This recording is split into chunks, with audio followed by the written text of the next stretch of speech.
ngerasain gimana sakitnya, apalagi diinduksi Allah itu luar biasa.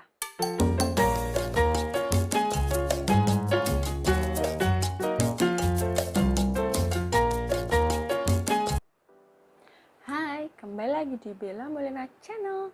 Kali ini aku tuh bukannya mau bikin resep, bukannya mau bikin review, tapi aku tuh mau berbagi kayak pengalaman aku, gimana dulu aku tuh ngasih ASI ke bayi aku dari nol, dari umur dia lahir sampai sekarang umur 1 tahun, sekitar 15 bulanan. Aku ngelahirin anak aku tuh secara sesar. Ibu-ibu yang udah pernah sesar, udah pernah itu pasti ngerasain gimana sakitnya, apalagi diinduksi Allah itu luar biasa ya. Oke, langsung aja. Kata orang kan kalau di sesar gitu, operasi itu nggak bakal keluar ASI. Kata siapa? Enggak, itu salah, sama sekali salah.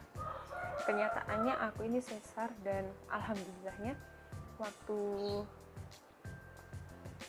sebelum baby aku dibawa ke ruangan aku, susternya itu datang, 2 orang suster waktu itu, aku masih ingat, dan ngecek. Dia nanyain, "Mbak, ini udah keluar ASI-nya belum?" Aku kaget kan, ya ampun, iya, aku sampai nggak kepikiran segitu. Terus waktu dipencet itu, maaf, kuntinya dipencet itu, dan langsung dong keluar. Kayak, wah, selamat Mbak, ini tuh udah keluar, langsung bisa dinenen kayak gitu. Nah, banyak teman-teman aku, teman-teman kantor aku, teman-teman deket aku tuh pada tanya, kok bisa ASINya kayak gitu, kamu minum booster apa, makan apa? Dan ini sumpah, bener, aku tuh nggak minum booster apa-apa, nggak makan apa-apa, malah sampai aku tuh takut makan sayur yang biasanya aku suka banget sama sayur. Tuh aku nggak makan sayur selama beberapa bulan karena saking aku takutnya tuh ASI tuh nggak berhenti. Jadi waktu pokoknya tuh kayak dikasih gampang gitu, tapi sebenarnya tuh kayak apa ya, ASI berlebih juga ada plusnya, ada minusnya, ASI kurang juga ada plus minusnya, semua tuh ada plus minusnya, ya kan? Itu banyak orang nggak percaya, kayak, mosok sih kamu sampai, temen-temen aku pada, kamu sampai 4 sampai 5 kali pamen tuh beneran. Dan itu pertama jelas kalau punya bayi, tapi beruntung bayi aku tuh bukan yang tipe kayak doyan melek sampai dini hari tuh enggak sama sekali. Tapi aku tuh melek, aku tuh kayak begadang tuh gara-gara ASI aku. Maaf, ini panas banget udaranya, jadi keringetan. Nah, bayi aku tidur, tapi ASI aku tuh nggak bisa dibiarin gitu loh teman-teman, kayak harus dipampin kan. Aku itu yang pertama, yang pasti aku pampin itu habis subuh, sekitar jam 5 jam 6 tuh aku pasti pampin.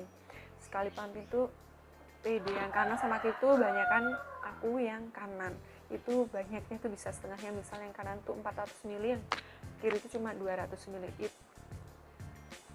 Nah lanjut, itu kan jam 6 udah kan, biasa aku makan pagi, minum bla bla bla biasa. Terus nanti sekitar belum ada jam 9 aku tuh udah harus mampir lagi, karena apa, PD aku tuh udah bener-bener gemuk dan keras itu, akhirnya udah anak aku nenen, udah aku harus pamit lagi. Pokoknya aku tuh kayak perjalanan pampinnya tuh anak aku nenen dulu, habis itu anak aku nenen kan dia nggak mungkin habis semua segitu, karena dia masih bayi kan, masih kecil banget untuk kemampuan dia apa menampung ASI atau asupan dari luar. Jadinya tuh setelah aku nenenin, kena mulut bayi, masih habis itu harus kena pampin kayak gitu terus setiap harinya. Nah itu ntar sebelum jam 9 aku pampin, nanti sebelum jam 12 pamping lagi, terus sore nanti aku pamping lagi, terus nanti habis isya itu aku pamping lagi, terus aku tidur, nanti jam 1 aku pamping lagi. Padahal kan sekali pamping tuh bisa 2 kali pompa ya.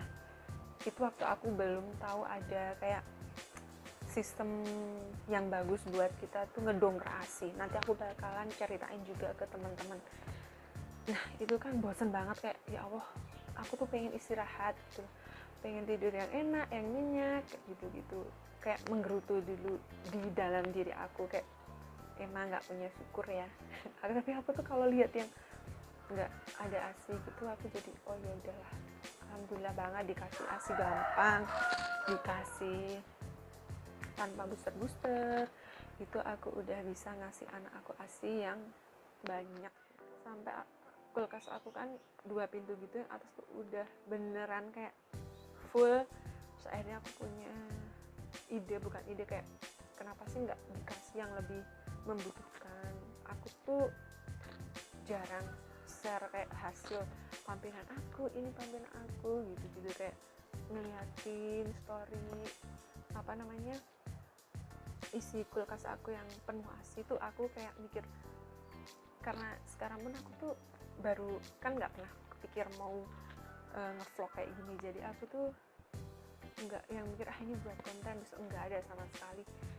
Aku mikirnya kalau misal aku share ada temen aku yang ASInya nggak lancar atau yang masih pengen punya anak tapi belum ada gitu tuh, aku kayak belum sampai hati. Makanya aku tuh nggak pernah sama sekali, bukan sama sekali, jarang banget nge-share seberapa banyak ASI aku, enggak, tapi aku pernah nge-share soal ASI itu yang intinya siapa yang membutuhkan. Aku lebih mendahulukan yang membutuhkan, kayak yang misal sakit di rumah sakit, kayak ibunya lagi sakit atau anaknya ada sakit apa, aku bakal lebih mendahulukan yang seperti itu. Dan alhamdulillah tuh banyak banget respon positifnya. Terus aku cuman pilih beberapa. Aku tuh sampai sekarang punya anak sepersusuan tuh kira-kira 6 atau 7 orang, aku lupa. Soalnya itu kan udah tahun lalu dan aku nggak pernah ingat hal yang kayak gitu. Waktu habis kelas ya udah, kalau ada yang mampir ke rumah atau WA gitu masih aku balas sampai sekarang, dan hubungan kita masih baik begitu. Nah terus itu sebelum aku kerja, terus aku kan kerja setelah anak aku usia 1,5 bulan, belum sampai 2 bulan, terus aku udah balik kerja. Pasti sama, aku jadi kayak bawa alat pumping gitu ke kantor.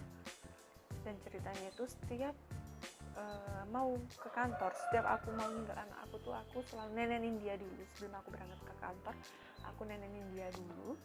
Terus masih aku pumpin, aku pompain yang fresh buat dia nanti sehari paling enggak tuh 1-2 botol itu yang 200 ml gitu sampai kantor. Nanti sebelum jam 10 aku udah pumpin lagi.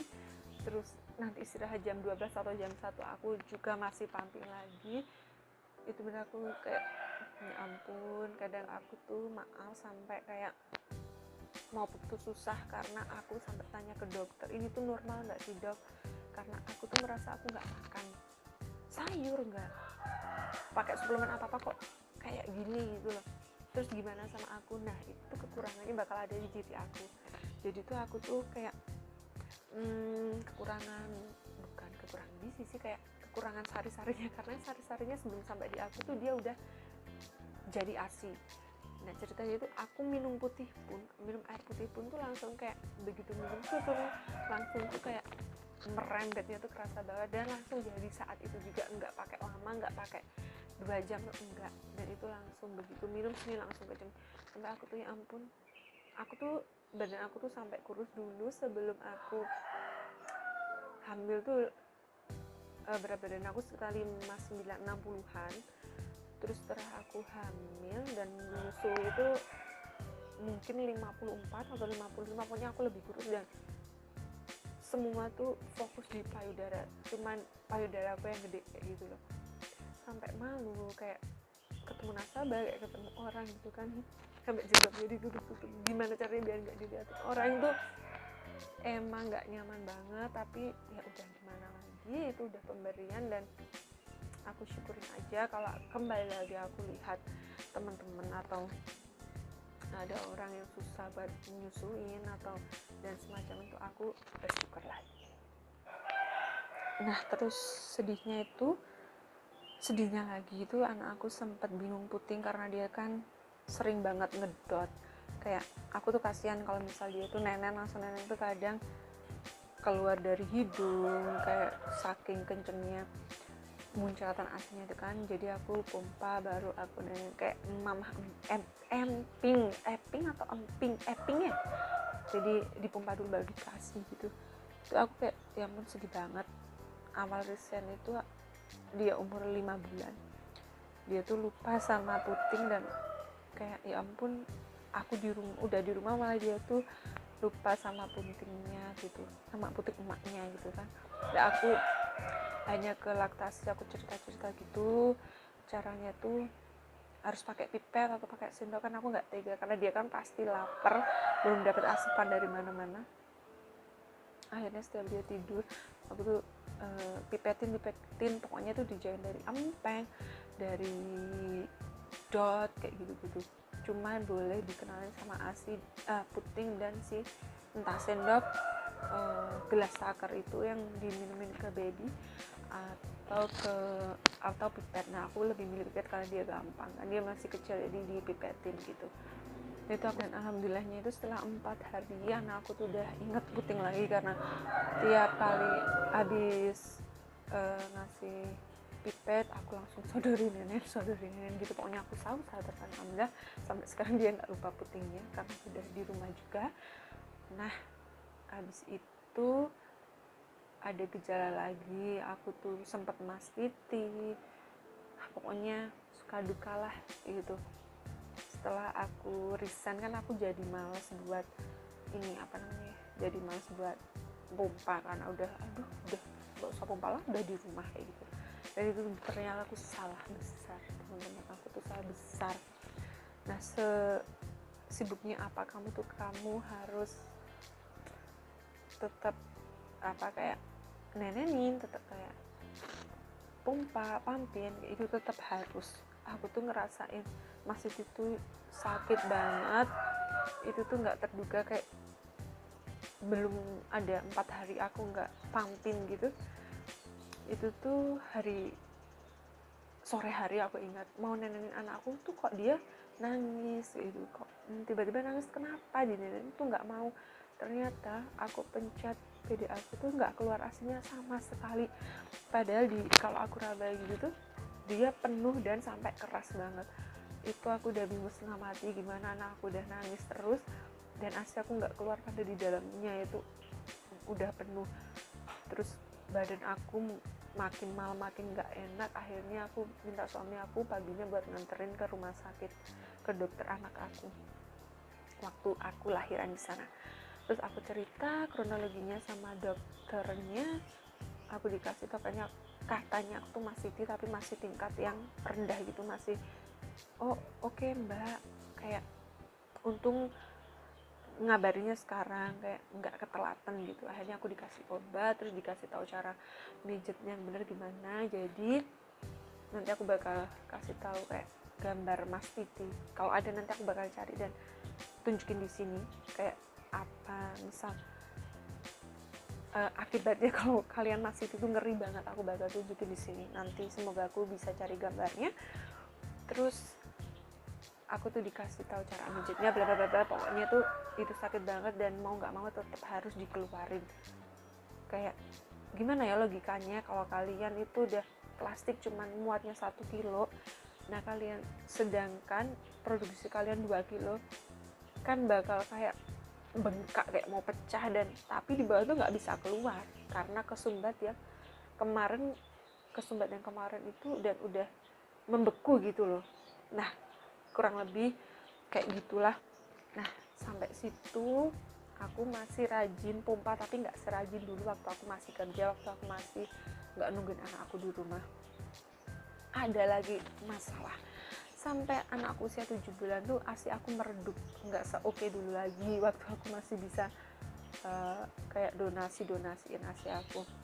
Nah pernah sampai karena mungkin faktor stres juga, kayak capek, kayak pikiran, hormonal kayak gitu tuh ngaruh banget. Jadi buat ibu-ibu yang baru menyusuin, baru pengen asinya banyak tuh diusahakan happy terus, makan yang sehat, sayur, buah, air putih yang banyak. Itu adalah booster oke. Gak usah booster yang mahal-mahal, itu coba dulu yang alami ya. Nah kembali lagi di 7 bulan itu tiba-tiba ASI aku tuh merosot drastis karena mungkin aku waktu itu banyak pikiran, banyak hal yang harus aku selesaikan, dan aku kecapean juga, suka begadang. Kayak begadangnya bukan karena ngurus anak aku, tapi ya ada hal yang harus aku selesaikan. Jadi ASI aku tuh langsung drop banget.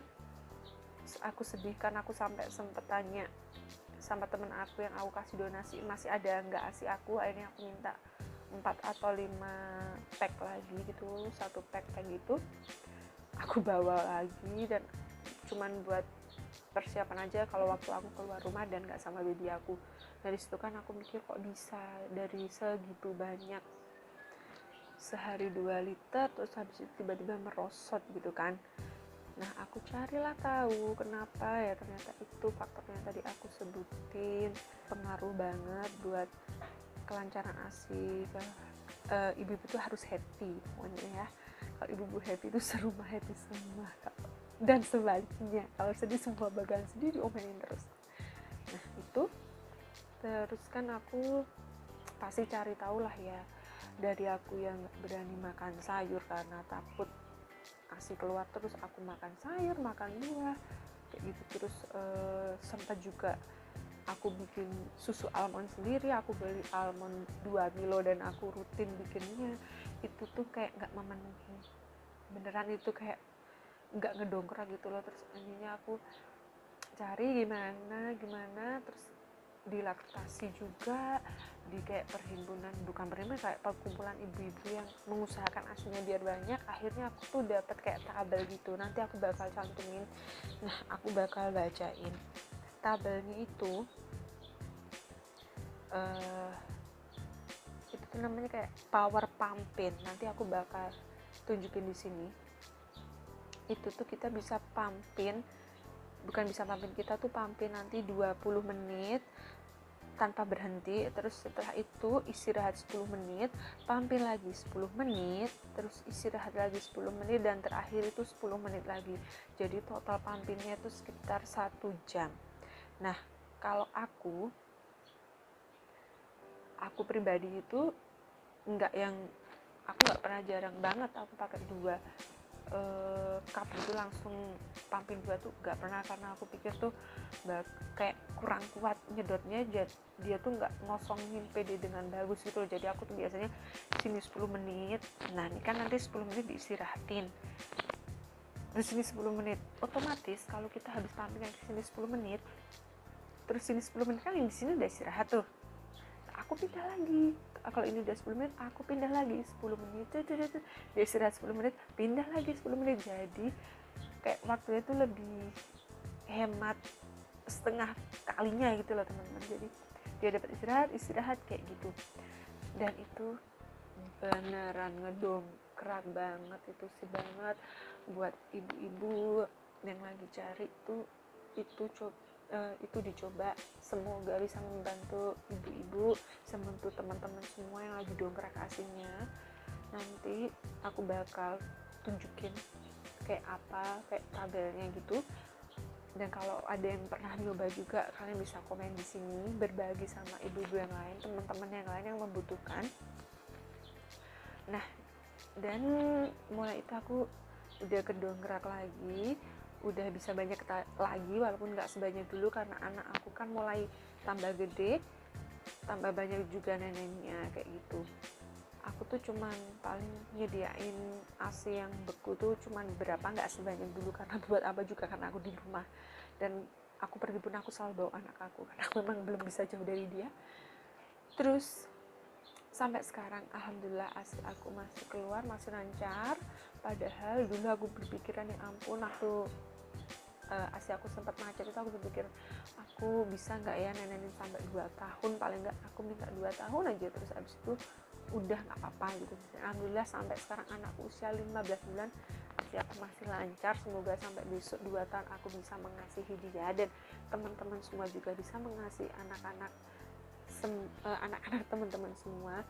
Tapi yang perlu diingat, kalau ada yang belum bisa keluar ASINya, belum bisa sampai 2 tahun, bukan berarti kalian tuh nggak oke, kalian tuh oke banget.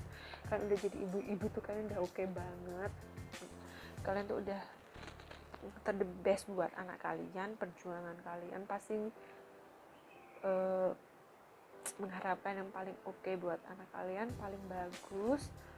Jadi sebenarnya Ibu Eping, Ibu mengasihi langsung Nenen, kayak Ibu Sufor itu semua sama, nggak ada aduh anak Sufor, enggak sama sekali. Karena ngasih Sufor itu juga nggak gampang, ngasih Eping itu juga nggak gampang. Jadi saling mendukung, saling semangat. Dan kalau misal sampai saat ini ASInya belum keluar, jangan pernah menyerah, jangan pernah aduh ASI aku nggak keluar, enggak, itu cuman belum aja. Nah, kalian bisa telaten, kasih ASI terus, dinenenin terus aja, percaya itu akan merangsang juga, merangsang kinerja otak buat memproduksi ASI lebih banyak. Itu benar banget. Dan semoga video ini bermanfaat buat teman-teman online aku, teman-teman aku semua. Kalau kalian punya pengalaman yang sama-sama aku, boleh komen di bawah, atau mungkin ada kritik dan saran, boleh juga komen di bawah, karena akan sangat membangun. So, kalau ada salah dan kurangnya mohon maaf. Sampai jumpa di video selanjutnya dan terima kasih sudah nonton. Bye bye.